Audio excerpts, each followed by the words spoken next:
Lorsque vous entendez le mot mousquetaire, quelle image vous vient en tête? Un gentilhomme à la moustache fine? Un duel galant derrière une taverne pour les beaux yeux d'une duchesse? Des plumes au chapeau? Des bons mots? Et une rapière légère? Effacez cette image, immédiatement. C'est un mensonge romantique, une fable inventée pour divertir les foules. La réalité historique est infiniment plus brutale et infiniment plus glorieuse. Les véritables mousquetaires du roi n'étaient pas des aventuriers sympathiques, c'étaient des machines à tuer. C'était l'unité de combat la plus redoutée, la plus disciplinée et la plus létale de tout le XVIIe siècle. Imaginez les forces spéciales modernes, le GIGN ou les Navy Seals, mais montés sur des destriers de guerre, blindés et fanatisés par une loyauté absolue envers la couronne de France. Ils ne se battaient pas en duel, pour des mouchoirs en dentelle. Ils chargeaient au cœur de la mêlée, sabre au clair et mousquet au poing, pour briser les lignes ennemies par la pure violence du choc. Là où ils passaient, l'herbe ne repoussait plus. Ils étaient l'incarnation de la fureur française. Bienvenue sur l'héritage de fer. Aujourd'hui, nous allons détruire le mythe pour révéler la légende. Nous allons vous raconter la véritable histoire de ces hommes qui ont fait trembler l'Angleterre, l'Espagne et la Hollande. Oubliez d'Artagnan, le héros de roman. Le vrai d'Artagnan était un chef de guerre impitoyable qui a fini déchiqueté par une balle de mousquet en menant un assaut suicide, pas dans un lit. Pourquoi l'Europe entière retenait-elle son souffle rien qu'en apercevant leur casaque bleue à croix d'argent? Comment une poignée d'hommes, l'élite de l'élite, a-t-elle pu changer le cours de l'histoire par leur seule présence sur le champ de bataille? Préparez-vous, nous partons sur les traces des tueurs d'élite du roi. Et croyez-moi, la vérité est bien plus tranchante que la fiction. Pour comprendre la nature véritable de cette unité, il faut revenir à sa genèse. Nous sommes en 1622. La France n'est pas ce pays unifié et paisible que l'on imagine parfois. C'est un royaume en ébullition, déchiré par les guerres de religion, menacé par les grands féodaux qui contestent l'autorité royale et encerclé par les puissances Habsbourg.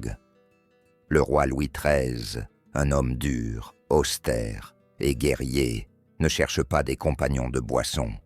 Il cherche une assurance-vie. C'est dans ce climat de paranoïa et de violence latente que naissent les mousquetaires. À l'origine, ils ne sont qu'une compagnie de carabins, une cavalerie légère armée d'escopettes. Mais le roi veut plus de puissance, de feu.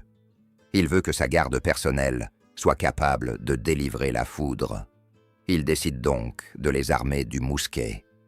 Arrêtons-nous un instant sur cette arme, car c'est elle qui définit leur nom et leur fonction.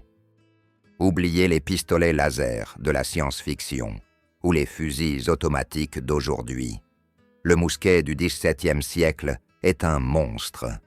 C'est un tube d'acier lourd, encombrant, qui tire une balle de plomb de calibre 20 mm. 20 mm. Pour vous donner une idée, c'est suffisant pour arracher un membre, briser une cuirasse ou stopper net un cheval au galop. C'est là que le mythe de l'escrimeur léger s'effondre.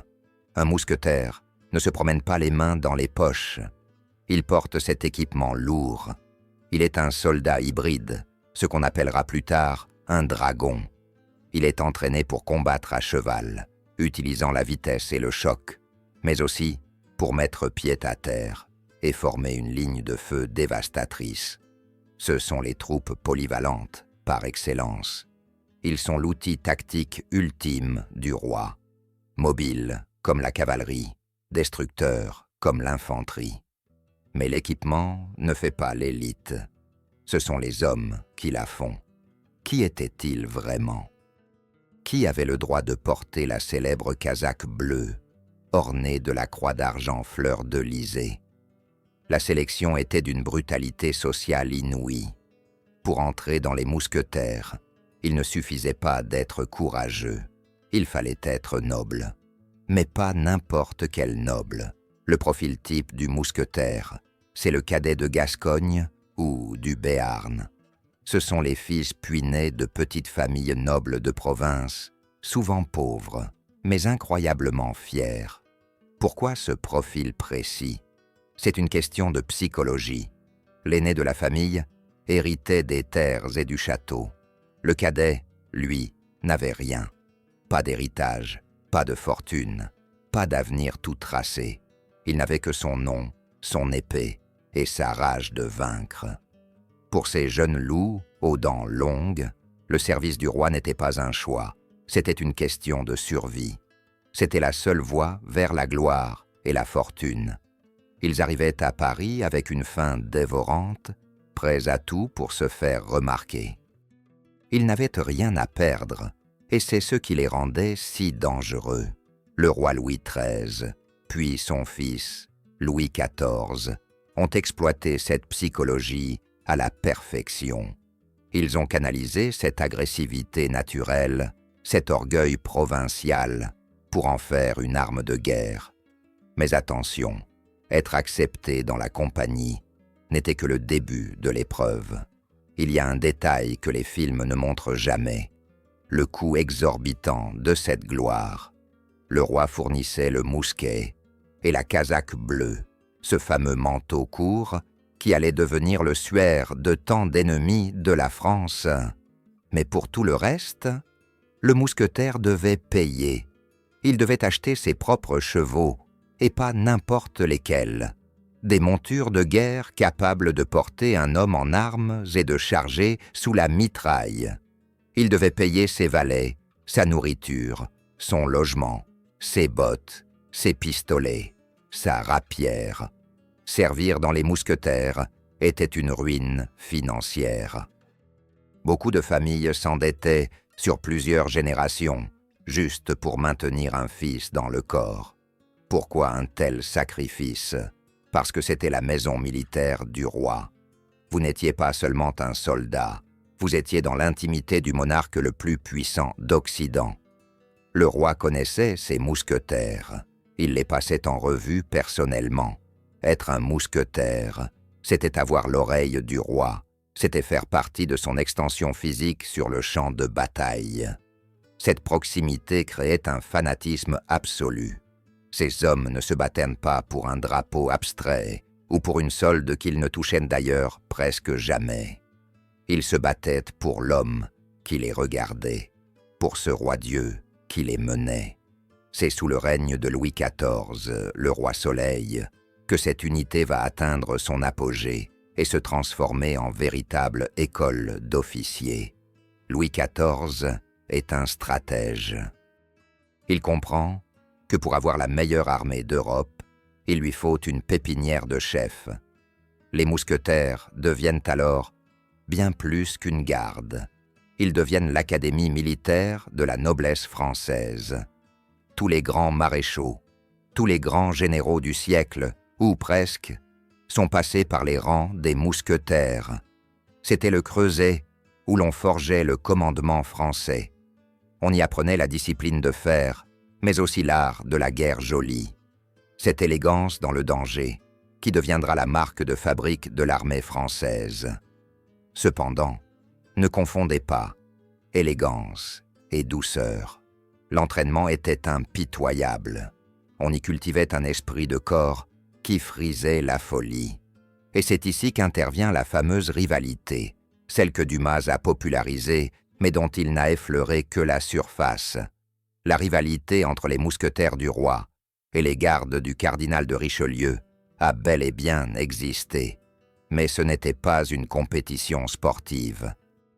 C'était une guerre de gangs institutionnalisée au sommet de l'État.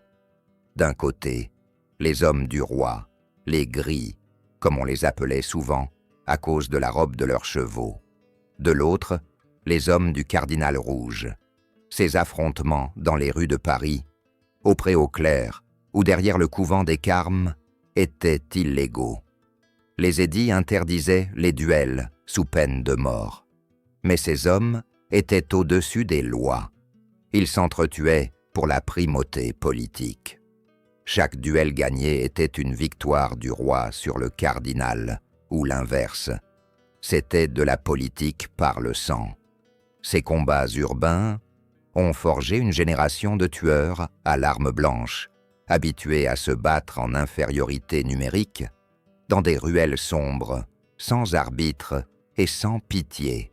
C'est cette expérience du combat rapproché, cette habitude de la violence quotidienne qu'ils allaient ensuite transposer sur les champs de bataille de l'Europe. Quand vous avez survécu à 10 duels mortels dans les rues de Paris, charger une ligne d'infanterie espagnole vous semble presque facile. Au fil des années, le corps s'agrandit. Une deuxième compagnie est créée. C'est la naissance de la distinction entre les mousquetaires gris et les mousquetaires noirs, nommés ainsi selon la couleur de leur monture. Cette division interne va créer une nouvelle dynamique, l'émulation interne. Les gris et les noirs se détestaient cordialement. Sur le champ de bataille, c'était à qui irait le plus loin, le plus vite, le plus fort. Si les gris prenaient une position, les noirs devaient en prendre 2. Si les noirs capturaient un drapeau ennemi, les gris devaient en ramener 3. Cette concurrence interne transformait chaque bataille en une course suicidaire vers la gloire. Les généraux devaient parfois les retenir, car leur fougue était telle qu'ils risquaient de se faire encercler par pure témérité. Imaginez la scène. Nous sommes au milieu du XVIIe siècle. Les armées sont des masses compactes de piques et de mousquets. C'est un chaos de fumée, de cris et de boue. Et soudain, au milieu de ce désordre, 2 escadrons parfaits apparaissent. Les chevaux sont magnifiques, les uniformes sont immaculés, les plumes blanches flottent au vent. Ils avancent au pas, dans un silence de mort, méprisant le feu ennemi. C'est la maison du roi, c'est le marteau qui va s'abattre sur l'enclume. Leur tactique favorite n'était pas la charge désordonnée, c'était la discipline.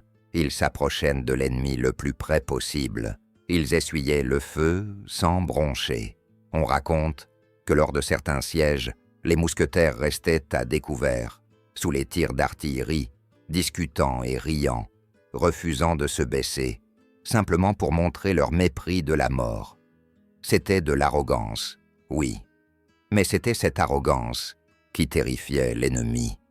Comment vaincre des hommes qui ne semblent pas tenir à la vie? Une fois à portée de tir, l'enfer se déchaînait. Une salve de mousquets tirée par des tireurs d'élite, suivie immédiatement d'une charge au sabre. Le choc était psychologique autant que physique. Voir ces démons bleus surgir de la fumée brisait le moral des conscrits adverses avant même le contact. Mais pour comprendre réellement leur impact, il ne faut pas se contenter de la théorie. Il faut aller sur le terrain. Il faut sentir l'odeur de la poudre noire et voir le sang couler. Il faut parler des faits d'armes. Il faut parler de ce moment où la légende a rencontré l'histoire lors du siège de Maastricht en 1673. C'est là que le destin du plus célèbre d'entre eux va se jouer. Nous avons tous l'image de D'Artagnan vieillissant, maréchal de France, mourant tranquillement.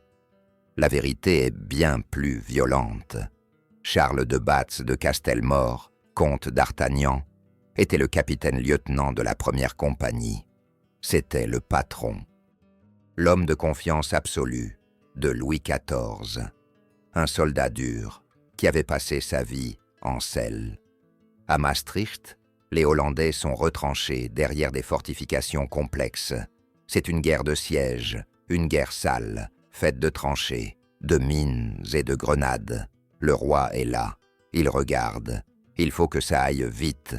Les mousquetaires ne sont pas des ingénieurs, ce sont des troupes de choc. On les envoie donc à l'assaut d'une demi-lune, une fortification avancée clé. Ce n'est pas un duel, c'est une boucherie. D'Artagnan mène ses hommes, ils montent à l'assaut, à pied, épée à la main, sous un déluge de feu. Ils prennent la position, les Hollandais contre-attaquent avec une férocité désespérée. D'Artagnan est en première ligne, comme toujours. Il hurle des ordres, rallie ses hommes. C'est alors qu'une balle de mousquet lui traverse la gorge. Il tombe. Il meurt sur le coup, au milieu de la boue et des cadavres de ses hommes. Pas de dernière parole poétique. Juste la mort brutale du soldat au combat. La réaction du roi est révélatrice. Louis XIV, cet homme qui ne montrait jamais ses émotions, a écrit à la reine « J'ai perdu d'Artagnan, en qui j'avais toute confiance et qui m'était bon à tout. » Bon à tout, c'est l'épitaphe suprême. Cela voulait dire qu'il était aussi capable de mener une mission diplomatique secrète que de mener une charge suicide. La mort de d'Artagnan n'a pas arrêté les mousquetaires. Au contraire, elle les a sanctifiés. Ils avaient versé leur sang le plus noble pour le roi. Ils avaient prouvé qu'ils étaient prêts à mourir pour la moindre parcelle de terrain ordonnée par le souverain. Cette culture du sacrifice va devenir leur marque de fabrique. Partout en Europe, on commence à murmurer leur nom avec crainte. Les Espagnols, qui dominaient l'infanterie depuis un siècle avec leur redoutable tercios, commencent à plier face à cette nouvelle furie française. Les Anglais, éternels rivaux, observent avec inquiétude cette montée en puissance. Ce qu'ils voient, ce n'est pas seulement une unité de cavalerie, c'est l'émergence d'une armée nationale moderne, professionnelle, menée par une élite qui ne recule jamais. Les mousquetaires sont la pointe de diamant de cette transformation. Ils sont les premiers à tester les nouvelles armes, les nouvelles tactiques. Ils sont les premiers à utiliser la grenade à grande échelle, ajoutant l'explosif à leur arsenal déjà terrifiant. Imaginez un instant l'effet sur un soldat autrichien ou prussien. Vous êtes un conscrit, mal payé, mal nourri. En face de vous, vous voyez avancer ces géants sur leurs chevaux noirs ou gris, couverts de galons d'argent, qui vous chargent avec des grenades et des mousquets lourds. Vous savez que ce sont les favoris du roi de France. Vous savez qu'ils ne feront pas de quartier. Vous savez que s'ils reculent, ce sera uniquement parce qu'ils sont tous morts. Cette réputation d'invincibilité n'était pas usurpée. Elle était construite sur des décennies de campagnes incessantes. Flandre, Franche-Comté, Lorraine, Alsace. Il n'y a pas une terre de conquête de Louis XIV qui n'ait été arrosée par le sang des mousquetaires. Ils étaient les architectes des frontières de la France moderne. Chaque forteresse prise par Vauban avait souvent vu les mousquetaires nettoyer les tranchées au préalable. Mais l'histoire militaire n'est pas linéaire. Les tactiques évoluent. Au XVIIIe siècle, la guerre change. Le feu devient prédominant. L'artillerie devient reine.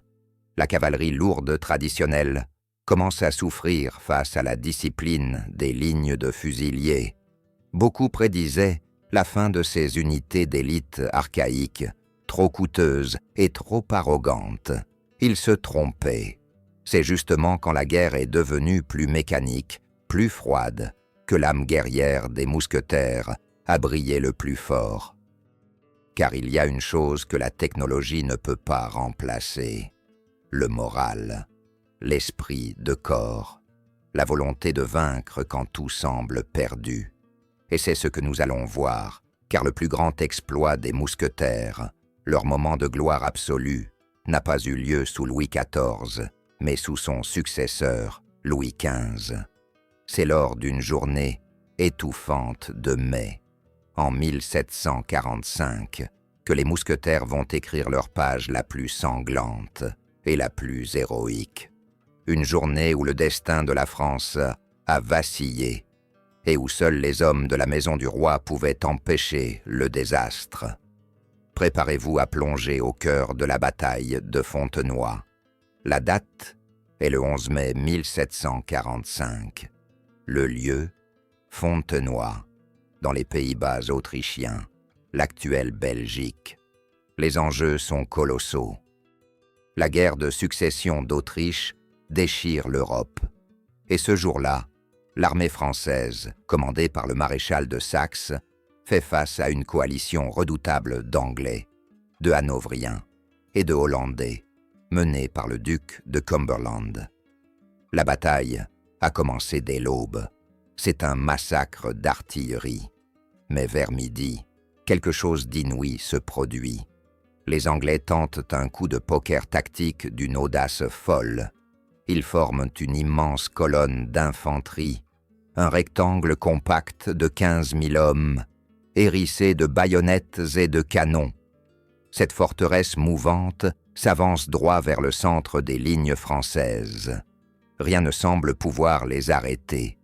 Les régiments français chargent la colonne, mais se brisent les uns après les autres sur ce mur de feu britannique. La discipline anglaise est terrifiante. Ils avancent au pas, tirent à la volée, rechargent, avancent encore. Ils sont comme un rouleau compresseur qui écrase tout sur son passage. Le centre français est percé. La déroute menace. Le roi Louis XV et le dauphin sont présents sur le champ de bataille. Et le risque qu'ils soient capturés devient réel. C'est la catastrophe imminente. Les maréchaux supplient le roi de fuir. La panique commence à gagner l'état-major. Mais le maréchal de Saxe, bien que malade, et se déplaçant en litière, refuse d'abandonner. Il lui reste une dernière carte à jouer, une carte maîtresse qu'il a gardée en réserve pour le moment critique, la maison du roi. L'ordre tombe, sec et définitif. Messieurs de la maison, à la charge. C'est ici que l'histoire bascule. C'est ici que la différence entre un soldat et un guerrier d'élite se révèle. N'importe quelle autre unité aurait hésité. Charger une colonne de 15 000 hommes, soutenue par des canons, quand on n'est que quelques centaines de cavaliers, c'est du suicide pur et simple. C'est mathématiquement impossible. Mais les mousquetaires ne font pas de mathématiques. Ils font l'histoire. Les trompettes sonnent. Les étendards se déploient. Mousquetaires gris, mousquetaires noirs, grenadiers à cheval, gendarmes de la garde. Toute la fine fleur de la noblesse française se met en branle. Ce n'est pas une charge désordonnée. C'est une vague d'acier qui prend de la vitesse. Imaginez le bruit. Le sol qui tremble sous des milliers de sabots. Le cliquetis des armes et ce cri qui monte de milliers de poitrines. Vive le roi! En face, les Anglais, confiants dans leur puissance de feu, ajustent leurs tirs. Ils voient arriver ces cavaliers aux uniformes splendides, ces hommes qui semblent sortir d'un autre âge. Ils tirent. Une première volée fauche les premiers rangs français.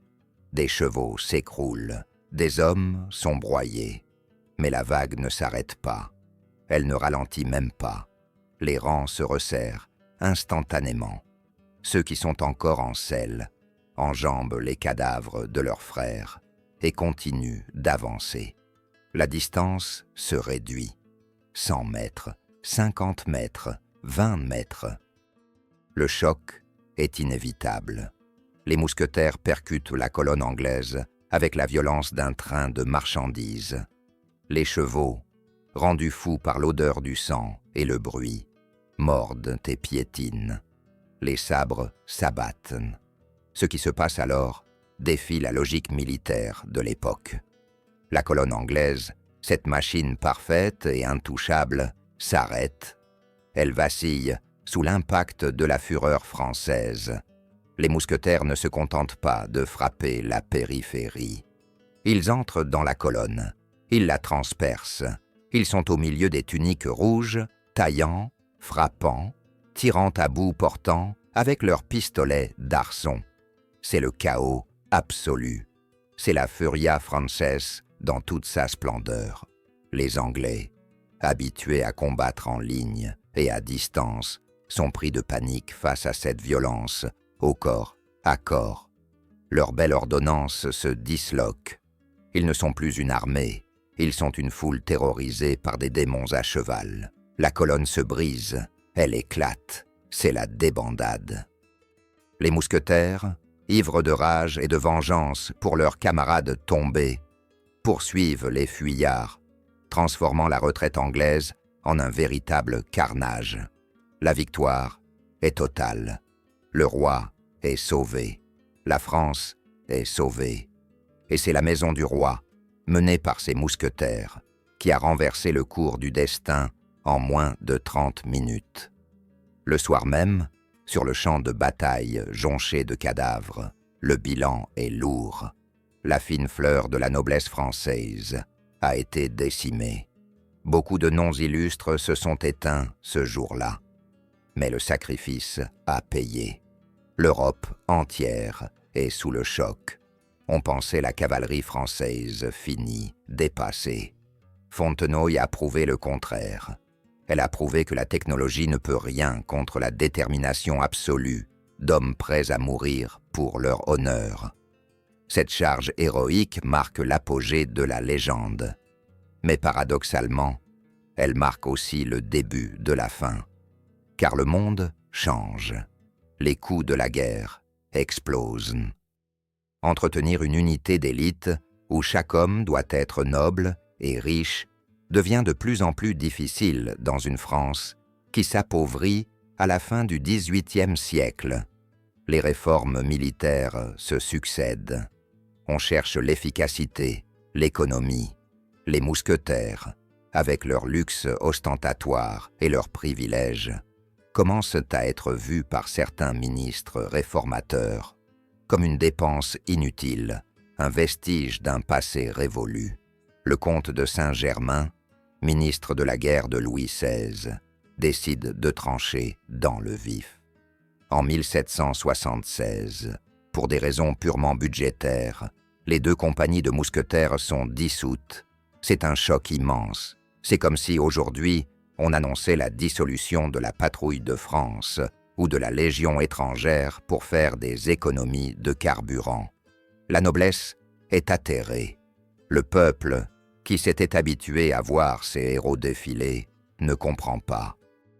Ils seront brièvement rétablis sous la Restauration, après la chute de Napoléon, dans une tentative désespérée de faire revivre la gloire de l'ancien régime. Mais le cœur n'y est plus. Le monde a changé. La révolution est passée par là. L'ère des chevaliers est terminée. Celle des armées de masse et de la conscription a commencé. Les mousquetaires sont finalement dissous. Pour de bon, le 1er janvier 1816. Ainsi s'achève l'histoire militaire de l'unité.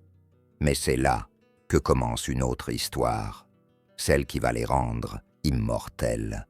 Car si les ministres peuvent dissoudre un régiment, ils ne peuvent pas dissoudre une légende.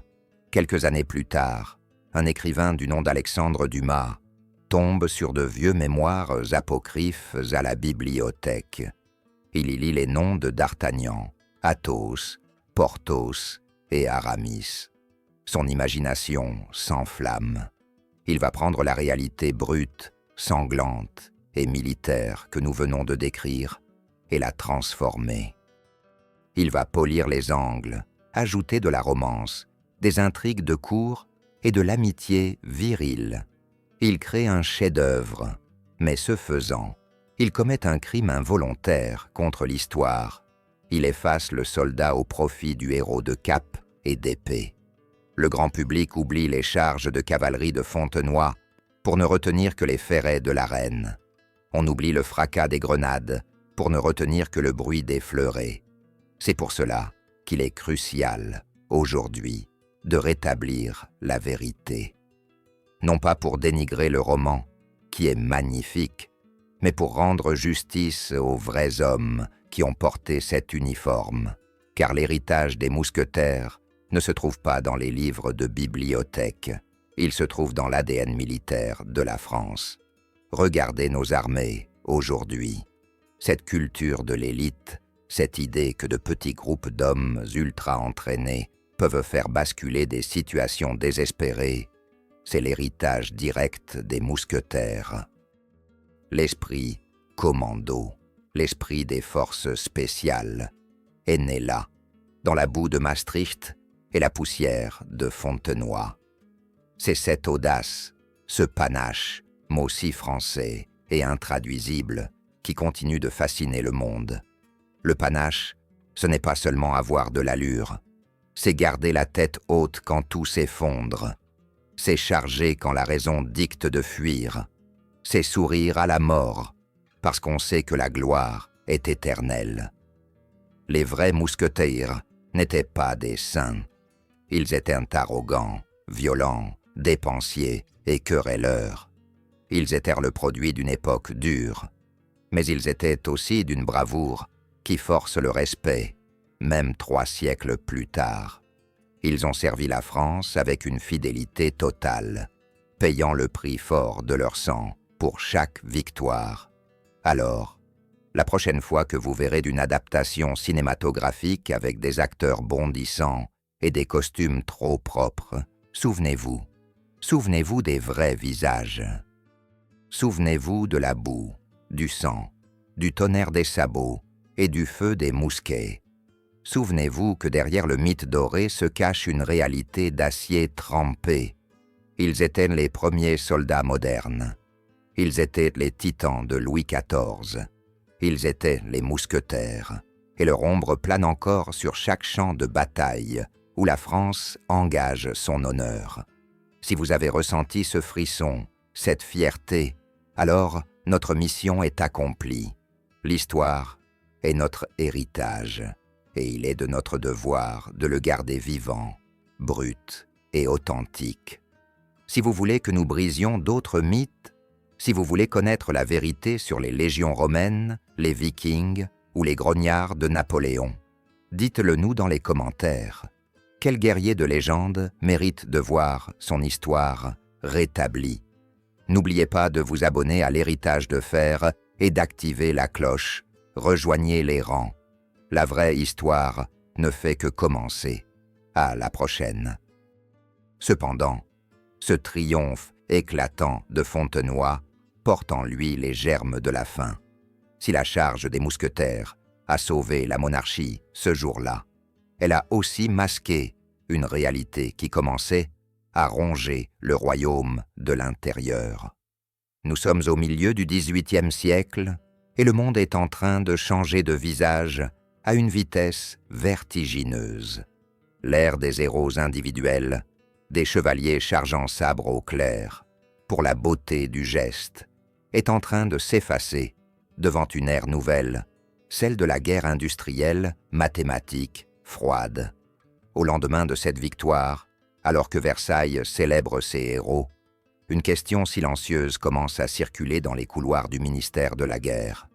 Avons-nous encore les moyens de nous payer de telles légendes? Car il faut bien comprendre le coût astronomique que représentait la maison du roi. Maintenir 2 compagnies de mousquetaires, c'était entretenir une ville entière. Il ne s'agissait pas seulement des soldes ou des armes, il s'agissait d'un train de vie, d'un prestige qui exigeait de l'or en barre à chaque instant. Chaque mousquetaire, rappelons-le, devait tenir son rang. L'émulation entre les gris et les noirs, cette rivalité qui les rendait si féroces au combat, les poussait aussi à des dépenses somptuaires en temps de paix. C'était à qui aurait le harnachement le plus luxueux, le valet le plus élégant, le souper le plus fin. Les revues royales dans la cour du château de Versailles n'étaient pas de simples inspections militaires, c'étaient des défilés de haute couture guerrière, où chaque bouton, chaque galon d'argent, chaque plume d'autruche devait témoigner de la grandeur de la France.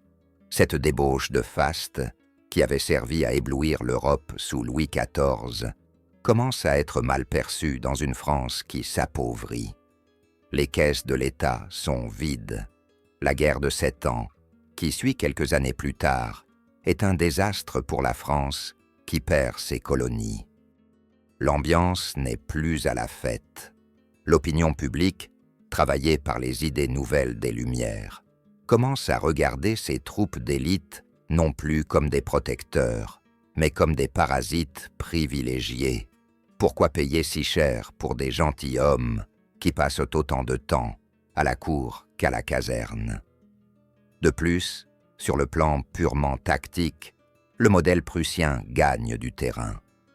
Frédéric le Grand, le roi de Prusse, a mis au point une armée mécanique où le soldat n'est plus un guerrier fier et indépendant, mais un automate obéissant à une discipline de fer. Dans ce système moderne, il n'y a pas de place pour le panache.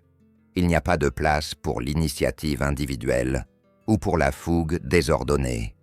On cherche l'efficacité, la standardisation, le coût minimum pour l'impact maximum. Les mousquetaires, avec leur esprit de caste, leur arrogance noble et leur refus de se plier à la médiocrité du rang, deviennent des anachronismes vivants. Ils sont les derniers dinosaures d'une époque révolue, superbes et terrifiants, mais inadaptés au nouveau climat glacial de la géopolitique européenne. C'est dans ce contexte morose qu'arrive au pouvoir un homme qui va devenir le fossoyeur de la légende, le comte de Saint-Germain. Nommé ministre de la guerre par le jeune Louis XVI en 1775, Saint-Germain est un admirateur fanatique du modèle prussien. C'est un homme austère, rigide, un technocrate avant l'heure qui déteste le luxe et les privilèges. Pour lui, l'armée doit être fonctionnelle, pas décorative. Lorsqu'il pose ses yeux froids sur les registres de la maison du roi, il ne voit pas la gloire de Maastricht ou le sacrifice de Fontenoy. Il ne voit que des colonnes de chiffres rouges. Il voit une unité indisciplinée, trop chère, trop indépendante. Il décide de trancher. Sa logique est implacable.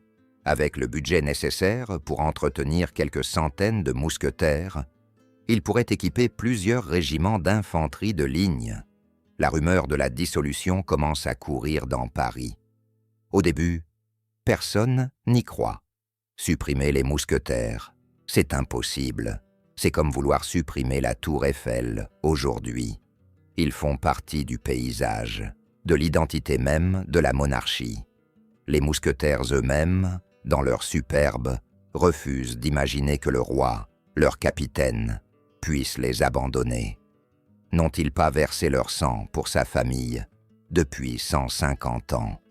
Mais Louis XVI n'est pas Louis XIV. C'est un roi hésitant qui cherche à faire des économies pour apaiser un peuple qui gronde. Il se laisse convaincre par la logique comptable de Saint-Germain. Le couperet tombe le 15 décembre 1775. L'ordonnance royale est signée. Les 2 compagnies de mousquetaires de la garde sont supprimées. La nouvelle fait l'effet d'une bombe. À Versailles, c'est la consternation. La noblesse comprend que ce n'est pas seulement un régiment qui disparaît, c'est un pilier de leur monde qui s'effondre. La cérémonie d'adieu, qui a lieu quelques mois plus tard, est l'un des moments les plus déchirants de l'histoire militaire française. Imaginez la scène. Nous sommes dans la cour de l'hôtel des Mousquetaires. Ces hommes, des vétérans au visage marqué par les cicatrices, des jeunes loups qui rêvaient de gloire, sont rassemblés une dernière fois. Ils portent leur grande tenue, la casaque bleue à croix d'argent, qu'ils chérissent plus que leur propre vie. Ils doivent remettre leurs étendards, ces drapeaux qui ont flotté sur toutes les capitales d'Europe. Ces morceaux de soie percés de balles et tachés de sang sont roulés pour la dernière fois. On raconte que beaucoup de ces guerriers, qui n'avaient jamais scié devant la mitraille ou la charge ennemie, pleuraient ouvertement ce jour-là. Ce n'étaient pas des larmes de peur, c'étaient des larmes de rage et de deuil. On leur enlevait leur âme. Certains refusèrent de servir dans d'autres régiments. Après avoir été mousquetaire, on ne devient pas simple officier de ligne, diront certains, en brisant leur épée.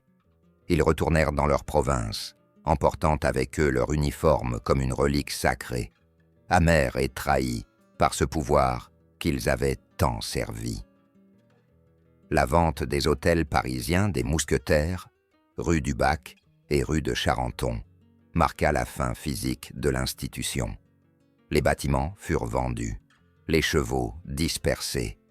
L'élite du roi n'était plus. Saint-Germain avait gagné. Il avait fait ses économies, mais à quel prix?